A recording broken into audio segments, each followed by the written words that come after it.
Hello students, in this session you will learn chapter quadratic equations of mathematics. Before I explain you the meaning of the term quadratic equation, we will first understand the meaning of the term equations.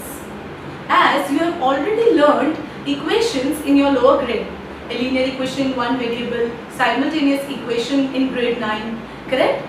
So let us understand. An equation is nothing but a mathematical statement in which at least one variable with equals to sign is used. Means there should be two things. One, at least one variable, other with equals to sign. Let us understand this with the help of example. Say for example, 2x plus 3y is equals to 5. Here, you need to check for two conditions. One, there should be at least one variable. So you can see the variable x and y. There are two. That's okay. And that too with equals to sign. So both the conditions satisfy here. So it means this is an equation. Yes, this is an equation. Next, x plus 2 is equals to y minus 5. Again, is this an equation? Yes. Why? Because there are two variables. Again with the equals to sign. Now, let us understand the meaning of quadratic equations. Now we will see which equations are to be called quadratic equations. For that, you need to first understand its standard form, or you can also say the general form, that is standard form, or you can also call it as a general form of quadratic equation, which is ax square plus bx plus c is equals to 0. Why do you need to learn this, children? Because amongst many equations, how do we identify that this is a quadratic equation? So for that you need to understand its standard form, that how will it look like? Amongst many equations, how you will identify this is a quadratic? So quadratic equation will be always in the form of ax square plus bx plus c is equals to 0. That means the first condition, that it will always have, a quadratic equation will always have one variable, throughout one variable. That means you can see only x is used here. No other variable is used here except x, correct? So the first condition, there will be always one variable, that too with degree 2.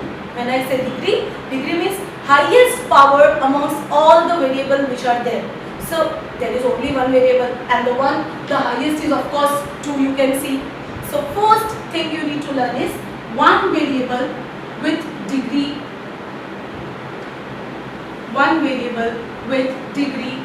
2. So when I say degree, you need to remember is highest power, correct? The second thing you need to check in the standard form is ABC. ABC will be always a real numbers.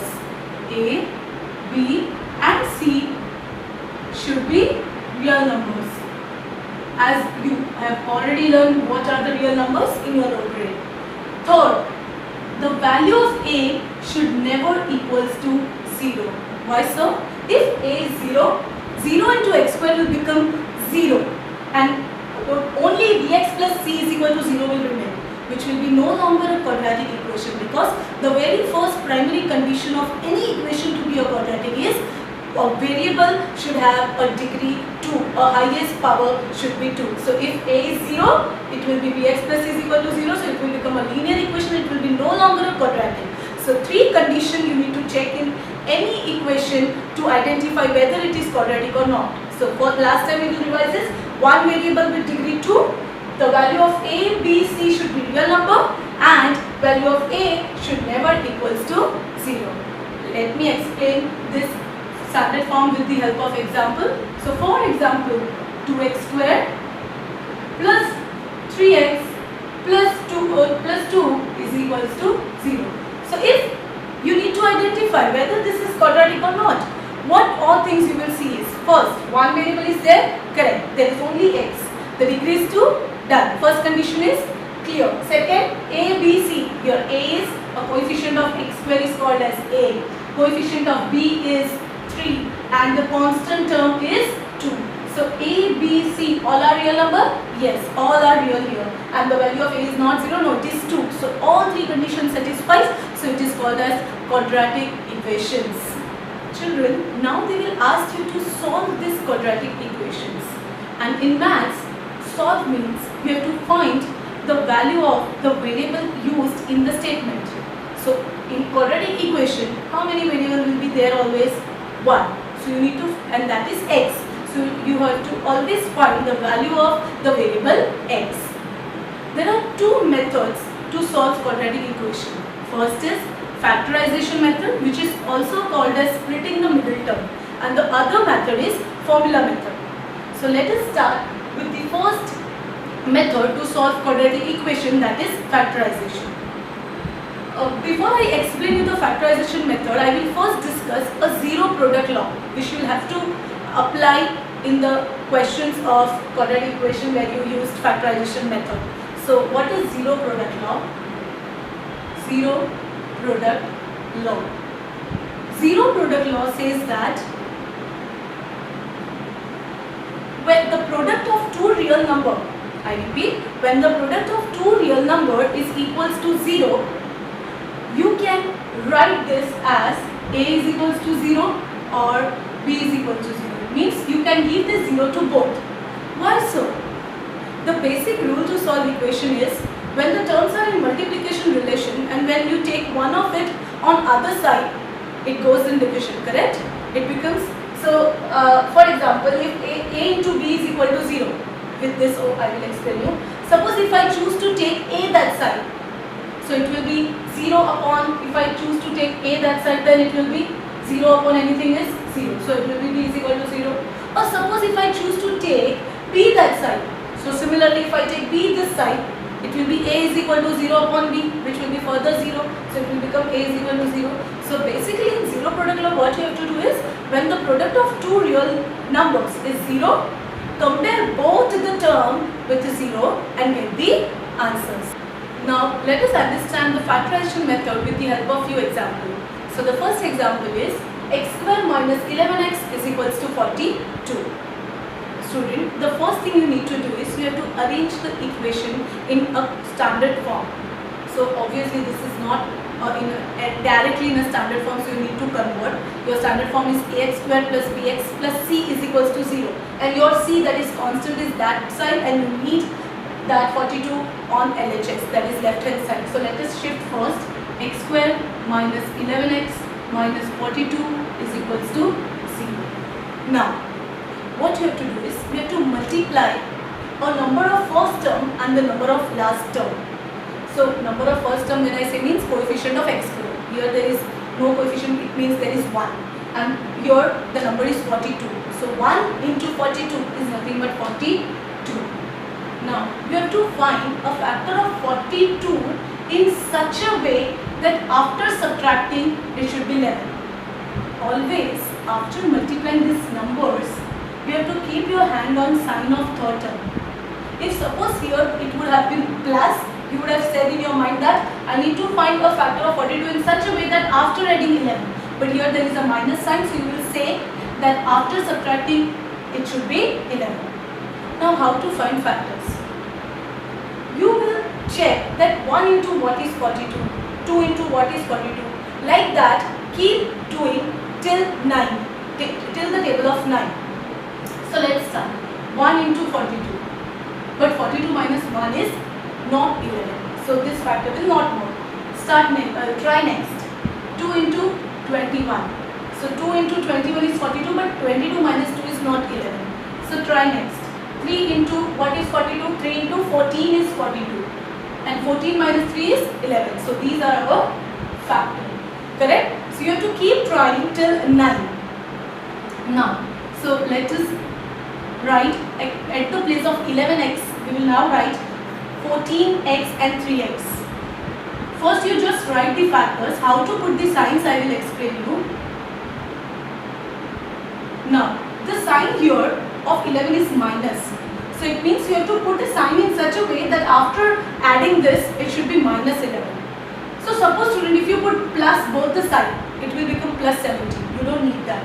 If you put here plus and here minus, then 14 plus 14 minus 3 will give you plus 11. You don't want plus 11. So first you put plus plus here, then plus and minus, correct, didn't work out, so now I'll put minus and plus.